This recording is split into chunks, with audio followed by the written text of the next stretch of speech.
Please, can you tell me your name? My name is Pat Spence. And where were you born?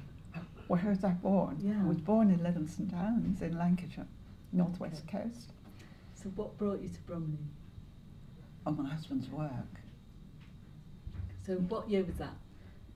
1966, and before that we were married in 57 and we lived in Amersham. And I was a deputy school meals organiser for the High Wycombe area, latterly. So, and then we came to Bromley, and my two sons were 4 and 2. And then when John, who is the youngest, went into the junior school, I decided that I would like to do something useful and get involved in the community. What happened on that first day? Oh, I was supposed to have an interview with Pat Drew, who was then the General Secretary, as we call the director. She was busy, so someone said, oh, go into the CAB and it would be a good idea if you sit at the switchboard, because you'll learn what's going on in the office. Okay, so then what happened? You had that switchboard day. Well, then I carried on in the CAB doing Monday mornings for quite a long time, but I nearly always was on the switchboard. And in those days, all the calls for the CAB and Bromley Council Voluntary Service came through the switchboard.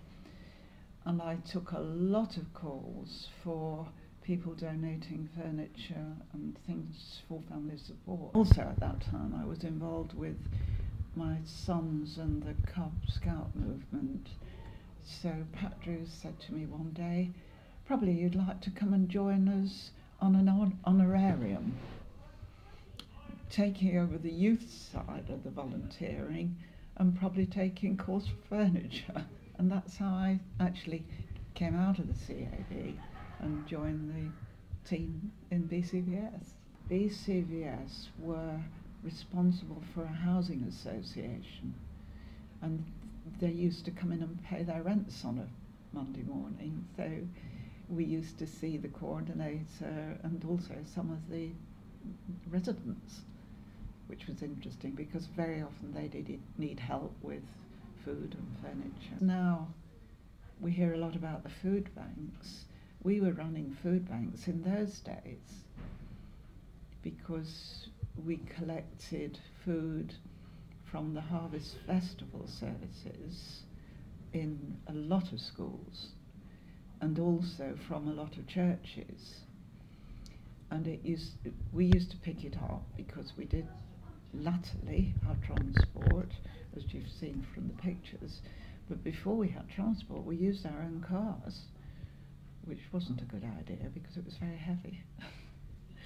But we did that. Then it all came into the office and had to be stored wherever we could keep it. At Palace Grove, some of it I think we had in number 2. A lot of it was stored at the top of the building, and it was 3 floors. So we had to carry it all up. In latter years, of course, every item had to be checked because of dating. And again, storage has always been a problem. So this was in the 1970s, was it? Yeah, well, it must have been, yes, yes. And that was family support? That was family support. And that covered, well, all sorts of support for different that families would need. Food, furniture. We were donated furniture. It had to be collected and then delivered. But again, the referrals came through social workers, sometimes the CAB, but you didn't just go and send a load of furniture to somebody who you thought needed it. You did need to have some sort of restriction and need. But it was the food and of course toys at Christmas. And originally the toy project was mostly second-hand toys plus what churches and schools donated. But then that became more sophisticated because, again, EEC legislation meant that everything had to be, well, in a sealed box. We collected again from schools and from the, as I said, from the churches. I had a slight problem because some of the churches would always send in things wrapped because they looked so nice. But we had a fantastic team of volunteers who used to come back year after year to do toys. We had to open them because we never knew what was inside the wrapped parcel. And we have been caught out by a beautiful parcel that was actually an empty sugar packet. Oh. Mm. So the toys used to come in and we packed in wherever we could get a venue. Empty house on Tweedy Road, I remember. I remember doing them in number 2 Palace Grove. I remember packing on the top of Sherman House in there and in the old library, which of course is near here. Wherever we could get an empty room, because it really, the food took us from the beginning of the September term until half term. So that would be the end of September, wouldn't it? Oh, no, beginning of October. And as soon as the food had been sorted, we were then organising the toy project. In the latter years that I was doing it, we had a very good relationship with the Glades, and they started what they called their gifts from the heart, and they had a tree, and on the tree we had, well, they had to be fictitious children, ages, disabilities and so on, were hearts that were on the tree, and members of the public would pick up a heart off the tree and it would say a boy, age 5. If he was deaf, it would say he was deaf, but age 5. And they would go and buy something and bring it back to the reception desk. And we were packing in a room down in the basement, and they used to give us this room from the beginning of November until Christmas. And that the last year that I remember, we sent out toys to, it was something very near 2,000 children. Each child had a main present, a doing thing, and a stocking filler. The referrals again had come in, and each family was bagged together. Each social worker's parcels were all put in one group, and then Sue would arrange the van and the volunteer drivers to come in and deliver to the different referring agencies. That sounds like a massive operation. It was a very big operation. I can see that you really like doing it, but could you describe the rewards of organising something like that? Friendship, end products, feeling that you were doing something that was helping a lot of families. We had always had this small shop that was part of the Penge Housing Association offices. They had an office at the back of the building, and we used their front office for a little tiny charity shop, just about the size of a small sitting room. The Penge Housing Association needed their premises, so they gave us notice. We were homeless for a while.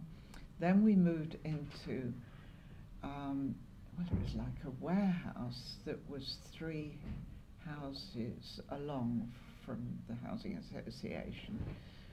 And this tells you a story. We had paraffin heaters to keep it aired. No running water, but ran, well, it would be like a jumble cell, but it did make money. And all the time, the idea was that the shops were vital for funding family support. And after the warehouse, which we didn't run for too long, we then had a long spell with nowhere. And then eventually, and it was when Margaret was still General Secretary, we had the opportunity for a long lease at 114 Maple Road. We had to do a lot of work to make it habitable before we could move in, because there'd been a sort of a guy living in the back. There was an old bath and all sorts of things. But we moved in there, and then over the years we made alterations, and we were there for 21 years. This is as we moved into 114 Maple Road. This is upstairs that we were getting ready to be a volunteer bureau. That's the deputy director on her knees. There she is at the bottom of the stairs. We had to put that staircase in. And here we've got the General Secretary and other members of staff on their hands and knees putting the carpet down. And then we just go on into groups of volunteers in the shop. And this is the office above the shop, the volunteer coordinator. So how many volunteers did you have working there? In the shop? Yeah. It's difficult for me to remember. We would always have 3 volunteers on at a session. Some people did 2 days a week, some people did more. What was the sort of group feeling? Oh, there was a great friendship group, very supportive of each other. And we had lots of things, fashion shows, garden parties, tea parties, Christmas parties, because the volunteers, you see, if they worked, say they did a Monday, they didn't see the people who did Friday. And we felt it was really important that it should be a team. And so hence the social things that we organised. So how have you seen, you were there for about 21 years, is that right, in Maple Road? Yes, we were, and then the lease was coming to an end, and it became very obvious that Community Links was going into a different direction, and we weren't going to have family support anymore. So we couldn't control the shop, and also the team of volunteers were getting into very much retirement years, and although some of them carried on with a young man we had as manager, it was becoming more difficult to keep control of. And also, I think we were concerned about health and safety, and the building, that there were more rules and regulations about health and safety, and latterly, which was a good thing, really. And so the lease was coming to an end, and actually it was probably quite good timing, because it wasn't long after that that several of the volunteers had health problems, and 1 or 2 died. So sad thing, and it's remembered by the ones who are still around with great affection. I'm still in touch with them. So you've seen volunteering really change over those, how many years? Yes, it has changed, and in some ways it hasn't, because there are loads of projects that use volunteers in the same way as I think that a lot of the community shops, they have teams of volunteers, but they have to work to rules now. I don't think we had as many rules as there are these days, and they're much more streamlined. What do you think makes someone volunteer?